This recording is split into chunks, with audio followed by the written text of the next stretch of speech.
I moved into my newly purchased mountain cabin with nothing but peace in mind. After years of city noise, HOA rules, and tiny backyards, I'd finally bought Landlord. No HOA off-grid. Land in the hills of Colorado. 10 acres of heaven with a rustic log cabin smack in the center.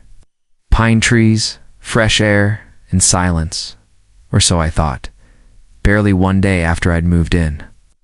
Still unpacking boxes, I heard tires on gravel. Not just one car. 3. I stepped onto my porch, coffee in hand.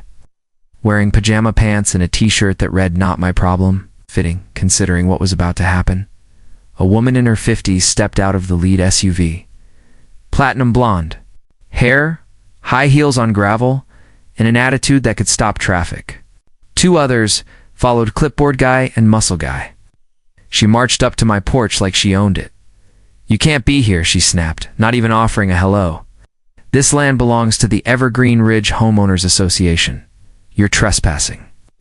Blinked. "I think you're mistaken. I bought this property outright." "I have the deed," she scoffed. "Impossible. This entire region falls under HOA jurisdiction. I'm Karen Mitchell, president of the Evergreen Ridge HOA. That land was designated as Greenbelt Buffer Protected Woodland." I laughed. "Karen." "Seriously, it's my name," she said coldly, not catching the irony. "You're violating Section 8C of our community code. No private structures on conservation zones." I sipped my coffee.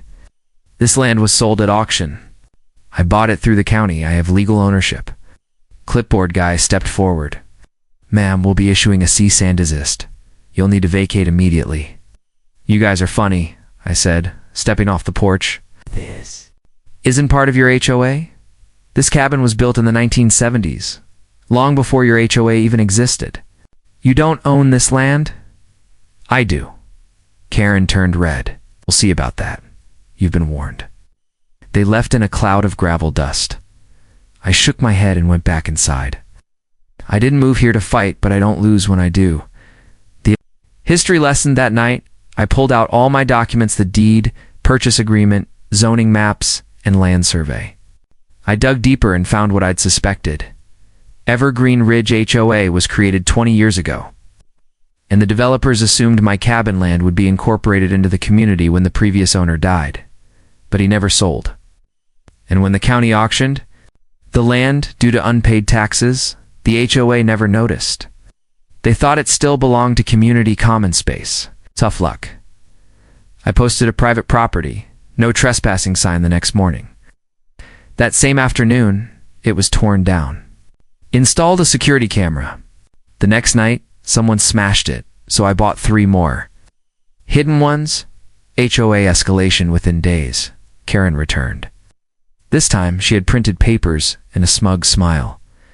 "We filed an injunction," she said, waving documents. "You'll be served." Within the week, I leaned against my truck. "You're trespassing? Again, I'm warning you. Remove the cabin or we'll do it for you." Clipboard guy added, "We've already notified our contractor. Bulldozers can be here in 72 hours. I stared at them. "You know what's funny?" I said calmly. "I own this land. And here's the twist. I also own your HOA headquarters. Building that shut them up." "What?" Karen blinked. I pulled out a copy of another deed. Just bought it 2 months ago. The previous owner listed it as commercial office space. You guys must have leased it, and guess what? Your lease is expiring in 30 days. Karen turned pale. I smiled. Might want to worry about your eviction instead of mine. They left fast. But I knew it wasn't over. The power plays the next day. I got a visit from a county inspector clearly called in by Karen. "I got a complaint about unauthorized building," he said sheepishly, "but everything checks out." I figured. I said, offering him coffee. "Let me guess, HOA called." They laughed. "Lady's been filing complaints with every agency from zoning to the fire department. She's going to be mad when she finds out I'm her landlord," I said. His eyebrow raised. "That'll be fun." 1 week later, Karen and her crew returned, this time with a contractor and a flatbed truck. "We're giving you one last warning," she said. "No need," I replied. "Meet Deputy Williams." A sheriff's deputy, stepped out from behind my cabin. Turns out the local sheriff is a family friend and very interested in HOA abuse. Deputy Williams handed Karen a paper. This is a restraining order. You and your board are not to step foot on Mr. Carter's property. He has legal ownership. Any violation is trespassing. Karen's mouth hung open. But clipboard guy looked like he wanted to melt. And the deputy added, you might want to speak to your board. Your liaise on HOA HQ ends in 3 weeks, and the new landlord doesn't plan on renewing it. I waved. That's me. The look on Karen's face when Deputy Williams handed her that restraining order? Priceless. But if there's one thing I've learned about HOA tyrants, they never give up quietly. I figured that after being embarrassed, slapped with legal paperwork, and reminded I was her landlord, Karen would finally back off. I was wrong. The forgery a week later. I received a certified letter in the mail marked urgent. Property claim dispute. Inside was a shaky-looking document that claimed the land my cabin sat on had been donated in perpetuity to the Evergreen Ridge HOA by the original owner. A supposed Greenbelt trust with Karen's signature notarized by someone I'd never heard of. Nice try. The funny part? I'd already spoken to the original owner's daughter, who confirmed her father never signed any such agreement. He lived alone, never trusted the HOA, had deliberately kept the land out of their reach. So I called my lawyer. He laughed. This document is fake. Not even a good fake, he said. Let me have it. I'll file for fraud and harassment. We'll bury them in court if they want to play this game. Leverage time now. It was my turn to escalate. I contacted the building manager of the HOA's headquarters, the office building I now owned. As I suspected, Karen had been skipping lease payments for months, assuming they could bully their way into free land instead. So I gave them 30 days. But here's where it got fun. The building wasn't just the HU. It also had the community. Clubhouse, their event space, and the tiny gym they used for resident wellness. All their services, stored records. The HOA board meetings ran out of this one building. No building equals no HOA operations. Neighborhood rebellion within 2 weeks. Started getting visits from actual residents of Evergreen Ridge. Hey man, I heard what happened with Karen, one guy named Mike said. Just wanted to say we're not all like that. Honestly, we've wanted her gone for years. Then a woman named Denise stopped by with a pie. I heard you own the building. You planning to kick her out? Depends, I smiled. You. Guys happy with her running things?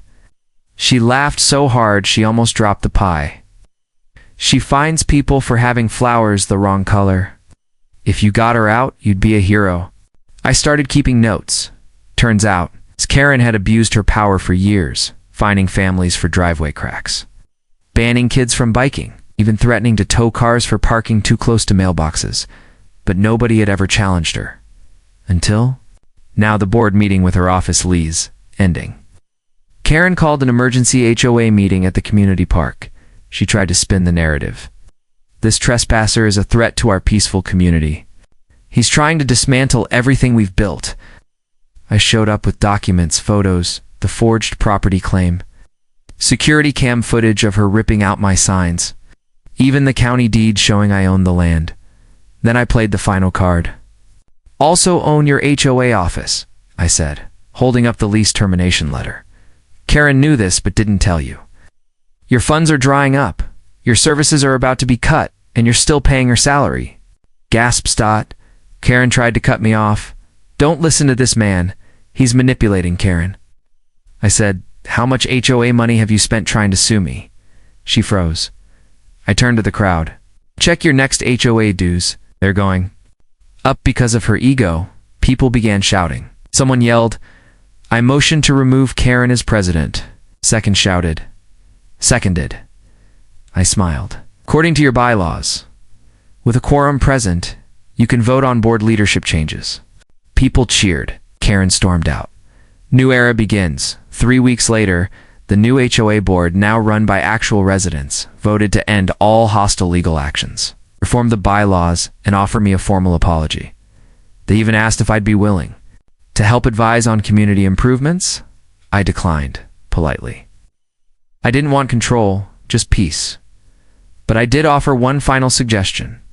Build a fence between my property and the HOA land. They agreed. Epilogue. Karen's karmas. For Karen. She tried to run for re-election, but nobody voted for her. Then she tried to start a new HOA down the road. It failed when the county denied her petition, citing her history of document forgery and harassment, last I heard. She sold her home and moved to a city with a stricter HOA. Good luck to them. As for me, I sit on my porch every morning with coffee in hand, the wind in the pines, and no one telling me what color to paint my mailbox. Because in the end, when the HOA stormed in demanding my cabin land, they had no idea I owned the storm.